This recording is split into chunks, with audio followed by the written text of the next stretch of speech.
Ngayon nagsasalita ako sa harap ninyo ang carousel, parang alam na alam ko.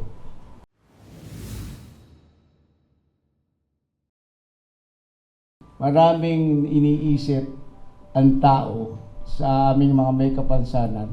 Antimano katulad doon, halimbawa, pag-a-apply kami ng trabaho, hindi niyan kaya. Hindi po ba? Ngayon nagsasalita ako sa harap ninyo ang carousel, parang alam na alam ko. Paano nangyari yun? Na naging malaking epekto nung pagbabago sa EDSA sa lahat. Po, talagang maraming naapektuhan sektor. Ang business sector po, sa kanan, yung makalaka-pwesto ron, apektado po yun. Hindi po ba? Kasi sino bibili pa doon? Nag-aantay ka, nakatayo-tayo ka doon. Sino po magsasadya doon kung traffic din lang?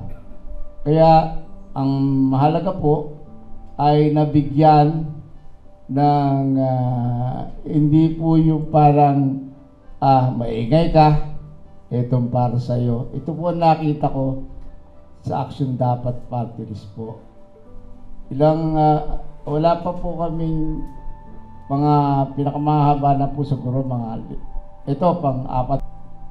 Nakita ko po yung sinseridad na ang dapat natin, kaya pinakausapan ko yung aking mga kasama sa sektor, ito po hindi para kay Romel.